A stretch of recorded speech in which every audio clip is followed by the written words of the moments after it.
artículos que has publicado en el diario La Nación.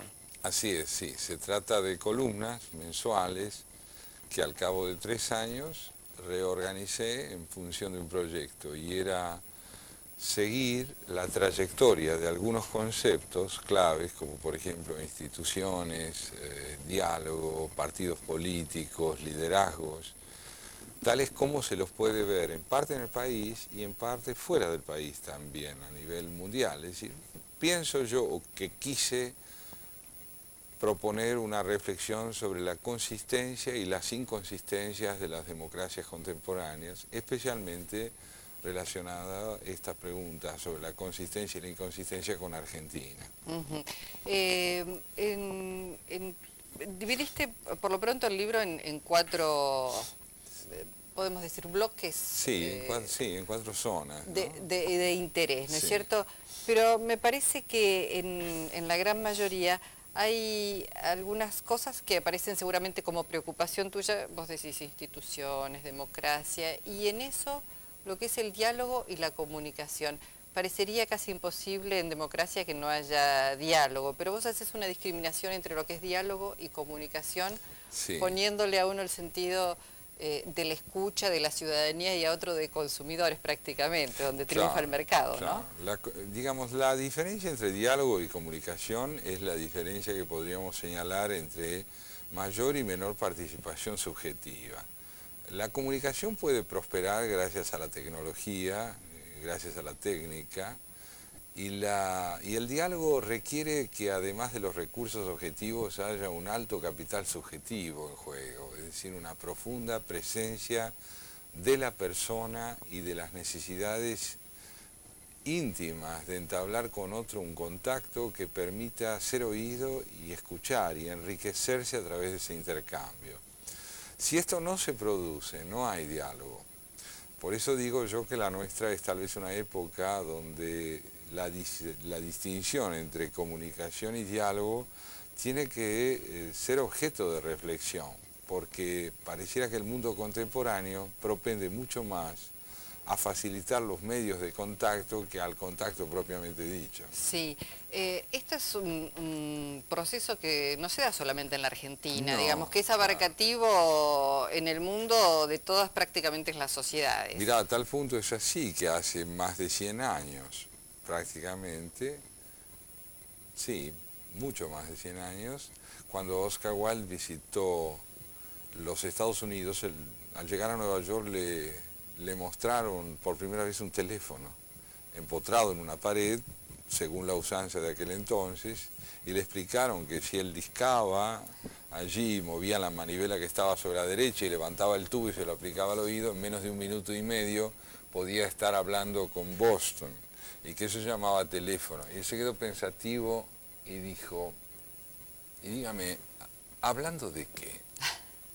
Claro, porque esta es la cuestión, Bueno, ¿no? esta es la cuestión, el sentido que le damos nosotros, porque digo, la tecnología es maravillosa, es una herramienta fantástica, Extraordinaria. posibilita, digamos, las acerca distancias, pero el sentido se lo tiene que dar quien está utilizando esa herramienta. Es decir, que hay una responsabilidad humana que no puede ser declinada aún en un mundo presunto de progreso que facilita el contacto, porque el sujeto es irreemplazable, la persona no tiene sustituto y las facultades de la persona en el orden de la calidad comunicativa son indelegables.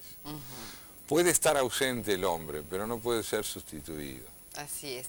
Bueno, en tu libro, el segmento quizás más, no voy a decir más importante porque no es más importante, pero sí más extenso, tiene que ver con la institucionalidad, con la democracia, con lo que está pasando en la Argentina.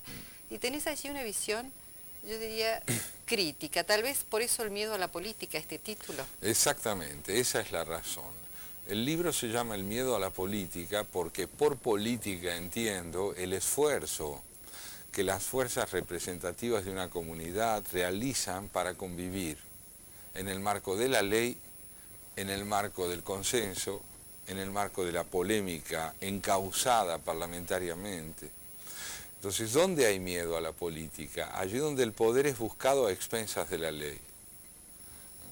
donde el poder aparece como la antítesis de la legalidad, lo que se ejerce no es la política, es la autoridad o el autoritarismo, pero nunca la política, porque el concepto de política, tanto desde el punto de vista etimológico como desde el punto de vista histórico, está esencialmente unido al ideal de un mejoramiento en la calidad de interdependencia y solidaridad entre las personas.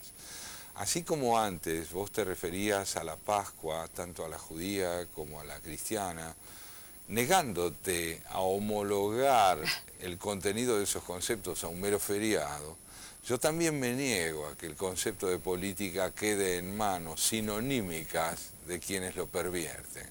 La política es algo grande y bello, implica un altísimo grado de civilización, y el que no estemos a la altura de lo que el concepto pide, no implica que el concepto implique todo lo que de decadente y de perverso se haga con él.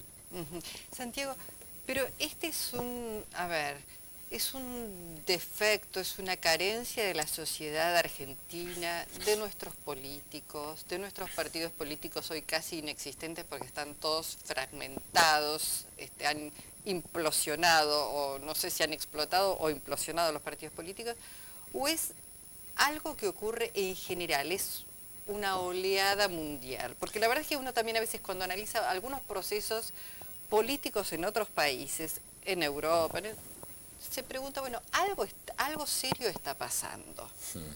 Sin duda. Mira, Borges decía que si algo es totalmente original, resulta incomprensible. La Argentina no es original en los problemas que tiene. Es parcialmente original en el modo como despliega problemas que comparte a nivel planetario con infinidad de naciones. Nosotros no somos una democracia en crisis porque tenemos problemas exclusivos, sino porque tenemos problemas muy serios que otros países en parte han resuelto y en parte no, pero que en nuestro caso se ven, para quienes aquí vivimos, especialmente agravados por la dificultad que encontramos para inscribir nuestro debate y nuestro proyecto de nación en el marco de un reconocimiento del otro como alguien indispensable. Entonces, ¿dónde hay democracia? Donde la imperfección es constante.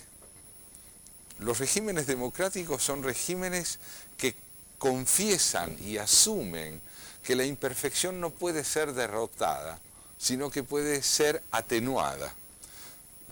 Puede ser atenuada. Sí. Tenemos tres poderes porque una democracia se asienta sobre la sospecha de que uno solo descarría una comunidad. Entonces los poderes se controlan recíprocamente. Se equilibran, se controlan. Tratan de hacerlo. Entonces es muy incómodo vivir en democracia porque la imperfección viene a mostrar lo que los demagogos quieren negar. Es que no hay ningún discurso en el que la realidad quepa por completo tal como se la describe. Entonces todo esto contribuye a hacer de nuestro país un país que tiene mucha impaciencia para con el régimen democrático. Tenemos una historia donde el autoritarismo ha servido para atenuar en parte las impaciencias, pero agravándolas. Claro. Agravándolas. En consecuencia te diría que nuestro problema de fondo consiste en saber si podemos contar con el tiempo como un recurso de desarrollo progresivo y contradictorio, o estamos dispuestos a pasar del fracaso al milagro de la redención sin proceso para caer en algo sanguinario y terrible. No hay salida si la salida es la redención y el milagro. Hay salida si avanzamos de a poco, con paciencia y reconociendo que el progreso es hijo de las contradicciones y no el resultado de la eliminación de las contradicciones.